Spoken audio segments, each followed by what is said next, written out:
कहानी की शुरुआत में हम एक बुजुर्ग कपल को देखते हैं जो इस वक्त एक पार्टी में जा रहे थे। रास्ते में उनका हर एक बात पे झगड़ा हो रहा था। जो भी टॉपिक उनके दिमाग में आता उस पर बहस छिड़ जाती। उनका ध्यान एक बार के लिए इतना भटक गया कि एक दूसरी गाड़ी से वो टकराने ही वाले थे। जब वो अपने बेटे के घर पहुंचे, लैरी ने जोआन के हाथ में लगी हुई बैंडेज को उसकी शर्ट से छुपा दिया और उसे याद दिलाया कि आज तुम्हें पूरे परिवार को कैंसर के बारे में बताना है। जोआन ने कहा कि मुझे बस एक दिन और चाहिए, क्योंकि वो आज की पार्टी को खराब नहीं करना चाहती थी। परिवार ने उनका बहुत प्यार से स्वागत किया। उनकी शादी को 65 साल हो चुके थे। उन्होंने जोआन को बताया कि बेसमेंट में उसकी पुरानी फोटोज का एक डब्बा मिला है। उनमें से एक फोटो जोआन की पहली शादी की है, जो कि लूक नाम के एक आदमी के साथ थी जो युद्ध में मारा गया। इसी बीच लैरी के गले में अचानक से कुछ अटक गया। उसे सांस लेने में दिक्कत होने लगी। वो जमीन पर गिर गया। कुछ सेकंडों बाद ही लैरी की अचानक से आंख खुली। वो चौंक कर एक ट्रेन में उठा। जब ट्रेन स्टेशन पर रुकी तो लैरी ने देखा कि बहुत सारे लोग हॉस्पिटल के कपड़े पहने हुए हैं। वो उनके पीछे चला और जल्दी ही जंक्शन में पहुंच गया। वहाँ लोग अजीबोगरीब बातें बोल रहे थे जो उसे समझ नहीं आ रही थी।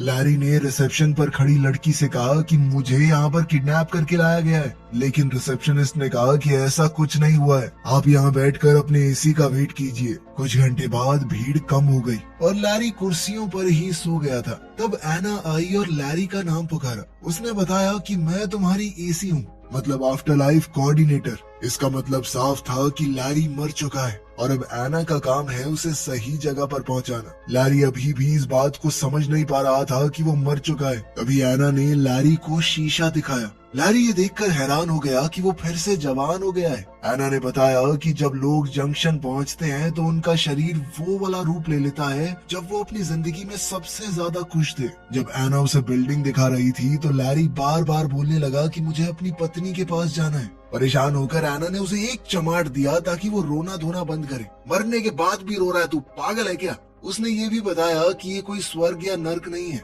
ये बस थोड़े दिन का स्टॉप है जिसे तुम बदल नहीं सकते। एक बार चुन लिया तो चुन लिया।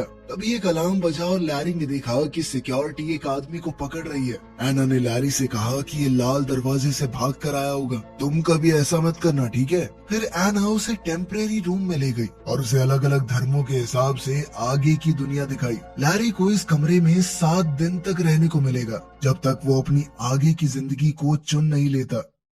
अलमारी में उसके मनपसंद कपड़े रखे हुए थे। कपड़े बदलने के बाद लैरी ने टीवी चलाया, लेकिन सारे टीवी चैनल्स पर ये दिख रहा था कि आप अपनी नई जिंदगी यहाँ शुरू करें, नहीं यहाँ शुरू करें। फिर वो जंक्शन घूमने गया। बहुत सारे स्टॉल देखे जो आगे की जिंदगी का सपना बेच रहे थे। आखिर में भूला भटका वो एक बार में पहुंचा। जैसे ही वो बैठा तो एक सुंदर औरत उसके पास आकर बैठ गई और फ्लर्ट करने लगी। वो दिखा रही थी कि तुम्हारी आगे की जिंदगी दिलचस्प भी हो सकती है। जिस पर लैरी ने कहा कि सॉरी दीदी, मैं शादीशुदा हूँ। बारटेंडर लूक ने लड़की को रोकते हुए कहा कि बार के अंदर एडवर्टाइजमेंट करना अलाउड नहीं है। इसके बाद वो औरत चुपचाप चली गई। लैरी ने लूक से पूछा कि क्या तुम एक एंजल हो, पर लूक ने कहा कि वो भी उसकी तरह एक आत्मा है जो जंक्शन पर अभी नौकरी कर रही है। लैरी अभी भी थोड़ा कंफ्यूज था तो लूक ने उसे रूल बताए। एक बार अगर तुमने आगे की जिंदगी चुन ली तो उसे बदल नहीं सकते।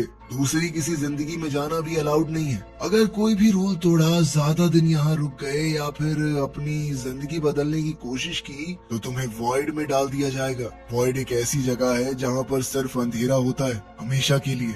उनके बीच अच्छी बातचीत हो गई तो लैरी ने लूक को बताया कि यार मेरी पत्नी को कैंसर है, मैंने वादा किया था कि उसका ख्याल रखूंगा। अब बुरा लग रहा है कि उससे पहले ही यहाँ पर आ गया। फिर 1-2 गटकाने के बाद लैरी अपने कमरे में जाकर सो गया। अगली सुबह एना ने बेड पर चढ़कर लैरी को उठाया। बेचारा लैरी चौंक कर उठा। फिर वो एना से पूछने लगा कि लोग यहाँ पर नौकरी क्यों कर रहे हैं। एना ने कहा कि कुछ लोग ये मान ही नहीं पाते कि वो मर चुके हैं। कुछ अपने परिवार या जिनसे भी वो प्यार करते हैं उनका वेट कर रहे हैं कि वो भी एक बार मरने के बाद यहाँ आ जाएं तो फिर चले जाएंगे एक जगह पर। और सबसे ज्यादा बुरा तो उनके साथ हो रहा है जो चुन ही नहीं पाते। लैरी ने पूछा कि मेरी पत्नी का क्या हाल है? जोआन, वो भी जल्दी मरती होगी है ना? लेकिन एना ने कहा कि ये इन्फॉर्मेशन अभी नहीं मिल सकती। लैरी ने फैसला किया कि वो जोआन का इंतजार करेगा। एना ने कहा कि देखो 7 दिन का स्टे तो फ्री है, उसके बाद तुम्हें भी काम करना पड़ेगा अगर रुकना है यहाँ पे, और साथ ही बेसमेंट में शिफ्ट होना पड़ेगा।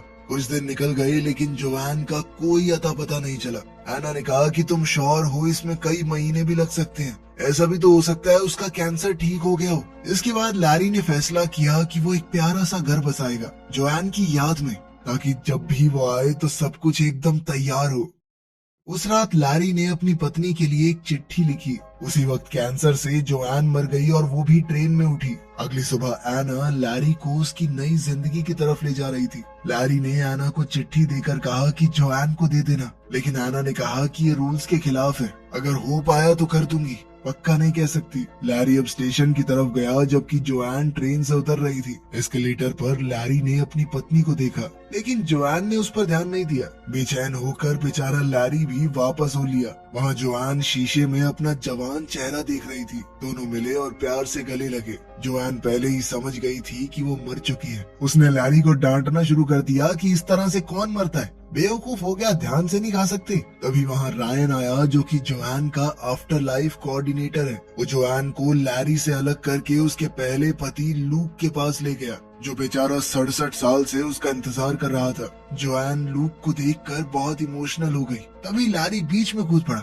अरे कुछ नहीं होता, लोग मर जाते हैं यार, नॉर्मल चीज है, चलो बेबी अपनी दुनिया में चलते हैं, नहीं मैंने चुनी है आपके लिए। लेकिन जोआन को समझ नहीं आ रहा था कि ये हो क्या रहा है। जल्द ही उसे पता चला कि उसे दोनों में से एक पति चुनना पड़ेगा, जिसके साथ वो अपनी मनचाही जिंदगी बसा सकती है। तभी रायन सभी रूल्स समझाते हुए उसे कमरे में ले गया। कपड़े बदलने के बाद अब रायन जोआन को उसके ऑप्शन समझा रहा था। तभी लूक वहाँ पर आया। डर के मारे कि उसे दोनों में से एक को चुनना होगा, जोआन ने दरवाजा ही बंद कर दिया। रायन का तो कहना था कि लूक बहुत अच्छा है, वो 67 साल से तुम्हारा यहाँ पर इंतजार कर रहा है। उधर लैरी एना के सामने गुस्सा निकाल रहा था। एना ने बताया कि मेरा और जो रायन है ना, मतलब जोआन का एसी, हम पहले रिलेशनशिप में थे, हमारी लड़ाई हो रखी है ना, तो वो जान के भी तुम्हारे अगेंस्ट बोल रहा होगा। लेकिन लैरी कहने लगा कि मेरी और जोआन की शादी 65 साल की है, इतने साल तो वो लुक्खा लूक जिंदा भी नहीं रह पाया, हमारे साथ बच्चे हुए पूरी जिंदगी बिताई है हमने। उधर जोआन और लूक जंक्शन में वॉक पर गए। वो दोनों थोड़ा अजीब सा महसूस कर रहे थे। अचानक 2 गार्ड्स एक आदमी को पकड़ने के लिए भागे, जो अपनी चुनी हुई जिंदगी से भाग रहा था। एक गार्ड ने लूक को हाय कहा और तुरंत जोआन को पहचान लिया, ये कहकर कि आखिरकार आप पहुंच ही गई यहाँ पर। ये सुनकर जोआन को बहुत अच्छा लगा, क्योंकि इसका मतलब साफ था कि लूक उसके बारे में बात करता है। गार्ड्स के जाने के बाद लूक ने जोआन को रूल समझाए और साथ ही अपने प्यार का इजहार कर दिया। उसने कहा कि मैं हर दिन तुम्हारे बारे में सोचता था। वो प्यारी बातें बोलता रहा और उसे किस करने की कोशिश की, लेकिन जोआन पीछे हट गई क्योंकि उसे अजीब लग रहा था। उसने कहा कि मुझे सोचने के लिए थोड़ा वक्त चाहिए और फिर जल्दी से वहाँ से भाग गई। कुछ ही मिनटों बाद लैरी जोआन के कमरे में घुस गया, बहुत सारे आगे की जिंदगी के ऑप्शन लेकर। जोआन घबरा गई और लैरी पर चिल्लाने लगी। उसने उसे भी वही जवाब दिया कि मुझे अभी थोड़ा वक्त चाहिए सोचने के लिए। वो कहने लगी कि पिछले कुछ दिन मेरे बहुत भारी थे, तुम्हारी मौत के बाद पता है मेरी बेस्ट फ्रेंड की भी मौत हो गई। इस बात से लैरी थोड़ा खुश हुआ, क्योंकि वो वैसे भी उसे खास पसंद नहीं थी। लैरी को याद आया कि स्क्वाट करने से जोआन हमेशा शांत हो जाती थी। बुजुर्ग होने के बाद से जोआन स्क्वाट नहीं कर पा रही थी, इसीलिए अब जवान होकर दोबारा से शरीर में ताकत महसूस करके उसे बहुत अच्छा लगा। उधर लैरी फिर से कुछ खा रहा था और उसका गले में दोबारा से खाना अटक गया। इस बात से जोआन अचानक घबरा गई, लेकिन लैरी हंसने लगा कि मर तो चुका हूँ, मजाक कर रहा था मैं बस। इसके बाद लैरी आराम से बेड पे लेट के रिलैक्स करने लगा, लेकिन जोआन ने उसे लात मार के बाहर निकाल दिया, जिसके बाद उस बेचारे को अपने बेसमेंट वाले कमरे में जाना पड़ा। लेकिन वापस जाते हुए लैरी ने एक बोर्ड देखा,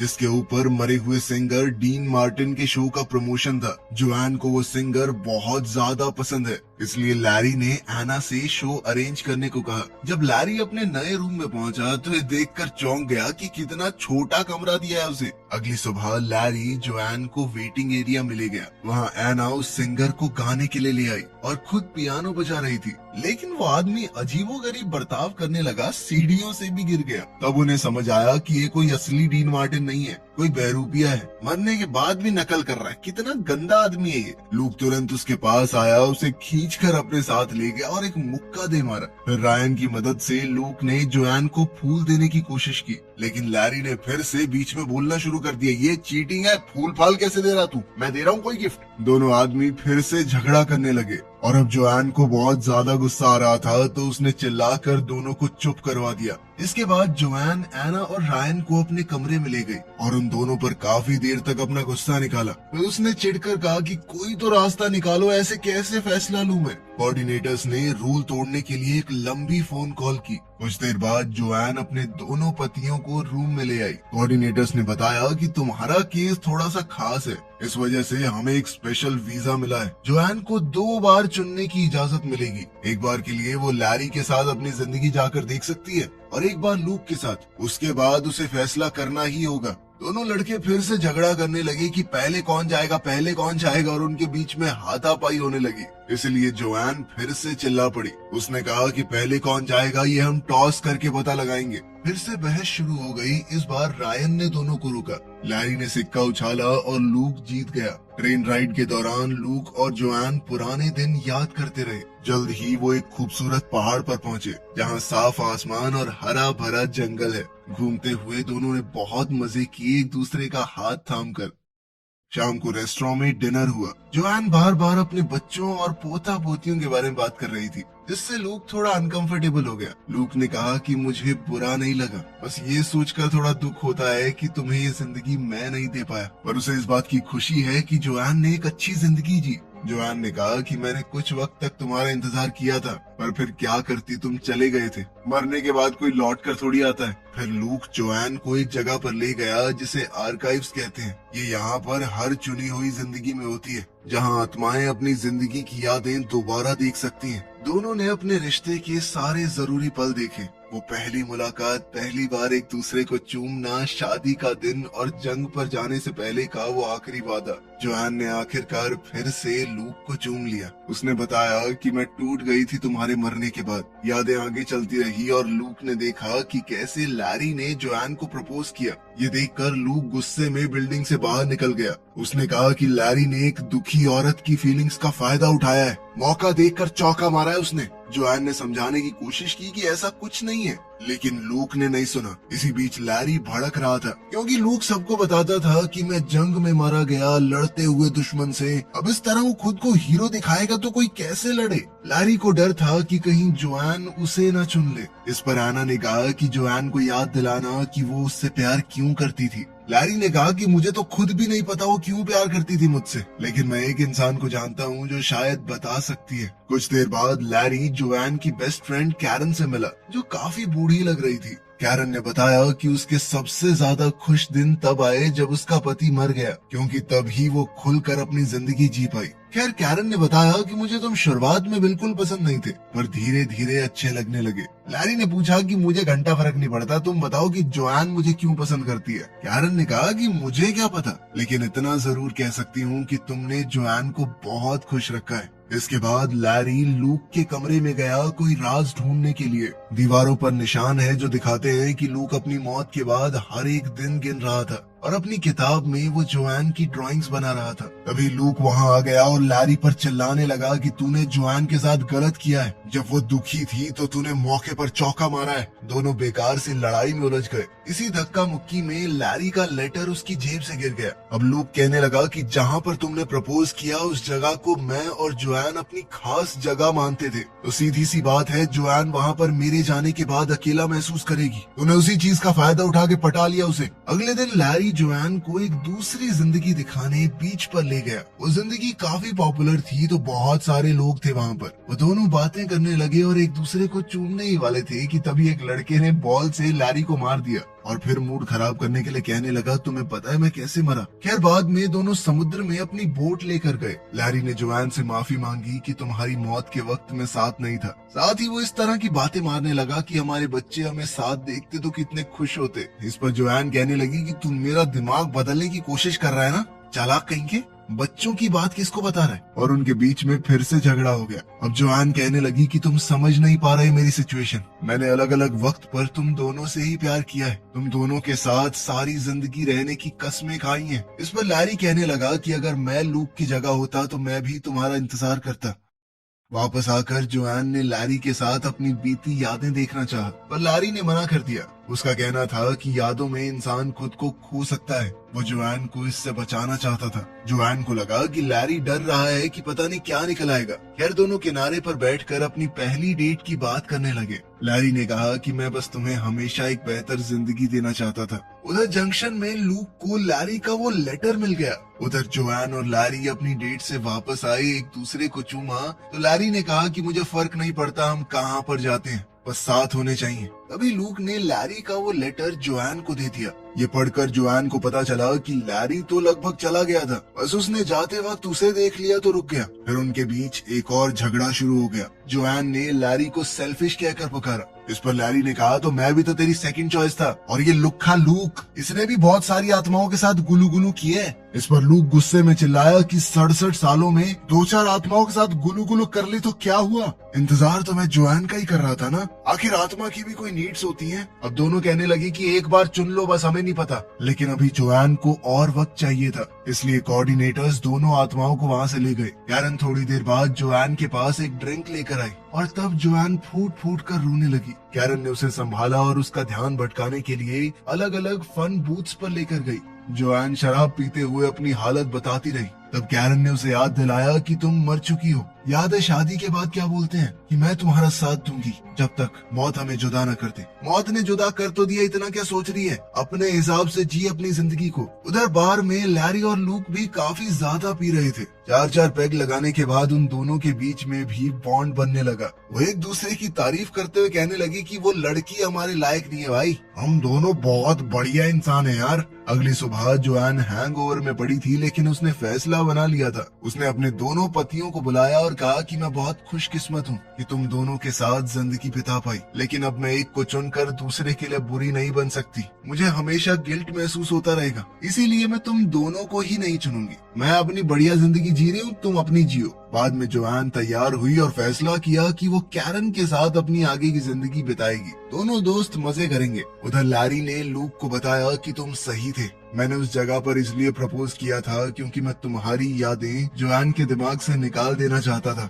मर भी शायद इसलिए गया क्योंकि तुम्हारी शादी की पिक्चर देख ली थी। इस पर लूक ने भी जवाब दिया कि तूने जोआन के साथ जो जिंदगी जी है उससे मुझे भी बहुत जलन होती है। फिर लैरी को याद आया कि उन सब का शरीर वैसा दिखता है जैसे वो अपनी जिंदगी के सबसे खूबसूरत पलों में दिखते थे। लूक बिल्कुल वैसा दिखता है जब जोआन उससे शादी करने को मान गई थी। लैरी वैसा दिखता है जब जोआन उसके दूसरे बच्चे के साथ प्रेग्नेंट थी। ये सोचकर लैरी को अचानक से कुछ समझ आया। वो भागकर जोआन के पास गया। स्टेशन पर लैरी ने जोआन को ट्रेन में ढूंढ लिया और उससे कहा कि एक आखिरी बार बात करने के लिए नीचे आ जाओ। उसने कहा कि तुम्हारे बाल लंबे हैं, हमारी शादी के दौरान तुम्हारे बाल छोटे थे। इसका मतलब ये है कि तुम लूक के साथ जब थी तो वो तुम्हारी जिंदगी के सबसे खूबसूरत पल थे। तुम उसे चुनो ना, हमेशा खुश रहो। पहले तो जोआन ने मना किया, लेकिन लैरी ने कहा कि यही सही है। दोनों रोते हुए एक दूसरे से आखिरी बार गले लगे। कुछ समय बाद लूक और जोआन अपनी आगे की जिंदगी के लिए ट्रेन में जा रहे थे। लैरी जंक्शन में घूम रहा था क्योंकि वो नहीं जानता उसे कहाँ जाना है। तब उसने देखा कि एना और रायन वापस साथ आ गए और उसे उनके लिए खुशी हुई। उधर लूक और जोआन ने अपनी नई जिंदगी शुरू की। वो एक दूसरे के साथ खुशी खुशी रहने लगे। लेकिन समय के साथ जोआन को डाउट होने लगा। वो अपनी पिछली यादें देखने गई और लैरी से पहली मुलाकात वाली मेमोरी देखी। अगले कुछ दिनों तक लूक जोआन को अलग अलग एक्टिविटीज पर ले गया, लेकिन जोआन को कुछ भी अच्छा नहीं लग रहा था। हर रात वो आर्काइव्स में जाकर लैरी के साथ अपनी जिंदगी को देखती। क्लर्क ने कहा कि इतना ज्यादा यादों में रहना सही नहीं होता, आगे बढ़ना जरूरी है। एक रात लूक ने कहा कि कितनी परफेक्ट जिंदगी है ये, लेकिन जोआन के पास कोई जवाब नहीं था। अगली सुबह लूक फिर से किसी हाइक पर जाना चाहता था, लेकिन अब जोआन टूट गई। उसने कहा कि उसने लूक को चुनकर गलती की। इस पर लूक गुस्सा हो गया और चिल्लाने लगा। जोआन ने समझाया कि मैं तुम्हारे साथ सबसे ज्यादा खुश थी क्योंकि वो जवानी का प्यार था, न घर के किराए की टेंशन, न नौकरी की, न बच्चों की। लेकिन प्यार सिर्फ अच्छे पल नहीं होते, उसमें अच्छी बुरी यादें सब होती हैं। उसने कहा कि तुम 67 साल पुरानी जोआन से प्यार करते हो, लेकिन मैं अब बदल चुकी हूँ। जोआन ने फैसला किया कि वो वापस जाने की कोशिश करेगी, चाहे पकड़ी ही क्यों न जाए। वो रोते हुए बोली कि मैं तुमसे प्यार करती थी, लेकिन अब लैरी से करती हूँ। कुछ घंटे बाद जोआन भागने का प्लान बनाते हुए चाकू से दरवाजा खोलने की प्रैक्टिस कर रही थी। तब लूक वापस आया और कहा कि मैं तुम्हारी मदद करूंगा। दोनों आर्काइव्स में गए, वहीं पर वो लाल दरवाजा था। अब लूक क्लर्क के सामने दुखी होने का नाटक करने लगा। भाई मेरी जिंदगी बर्बाद हो गई यार, मैं बहुत परेशान हूँ। जैसे ही गार्ड का ध्यान भटका, जोआन चुपके से अंदर चली गई। लूक भी नॉर्मल क्लाइंट बन के अंदर चला गया। दोनों ने अपनी शादी की यादें देखी और एक आखिरी बार अलविदा कहा। जोआन अपनी मेमोरीज के पीछे जाकर लाल दरवाजे में घुस गई, जो उसे अपने बचपन की यादों के कॉरिडोर में ले गया। अलार्म बजने लगा और गार्ड्स आ गए। जोआन जल्दी से भागकर लूक की मौत वाली मेमोरी के दरवाजे में घुस गई। वॉशिंग मशीन के दरवाजे ने उसे लैरी के साथ झगड़े वाली मेमोरी में गिरा दिया। गार्ड्स पास आ रहे थे। जोआन ने दरवाजे को कुर्सी से ब्लॉक कर दिया और जल्दी से ऊपर भागी, जहाँ उसे अपना पुराना वर्जन दिखाई दिया। बूढ़ी जोआन ने मरते हुए भी लैरी का नाम लिया, जबकि हमारी जवान जोआन बेड के नीचे छुपने की कोशिश करने लगी। गार्ड्स उसके पीछे थे, लेकिन जोआन अब रेंगती हुई ट्रेन ट्रैक्स पर पहुंच गई। टनल से होते हुए वो जंक्शन में वापस पहुंच गई। रिसेप्शन पर वो लैरी के बारे में पूछ रही थी, लेकिन उसी वक्त उसका वांटेड नोटिस आ गया, जिसके बाद उसे दोबारा से भागना पड़ा। बूथ एरिया में वो रायन और एना से टकरा गई। उन्होंने उसे छुपा दिया और गार्ड्स को गलत डायरेक्शन बता दी। जोआन ने पूछा कि लैरी की आगे की जिंदगी कहाँ है, और कोऑर्डिनेटर्स ने जो जवाब दिया उससे वो हैरान रह गई। लैरी को तो जोआन के बिना कोई जिंदगी चाहिए ही नहीं थी। अब वो भागकर जल्दी से लैरी के पास पहुंची, जो बार टेंडर का काम कर रहा था। दोनों ने एक पैग लगाया, जिसके बाद जोआन ने लैरी से कहा कि तुम मेरे साथ चलो, लेकिन मैं पहले ही बता दूं कि मैं रूल तोड़कर यहाँ पर आई हूँ, मेरे साथ फंस सकते हो। लेकिन लैरी ने बिना सोचे समझे हाँ कह दिया। कुछ पलों बाद उन दोनों ने एक ऐसी जिंदगी चुनी जो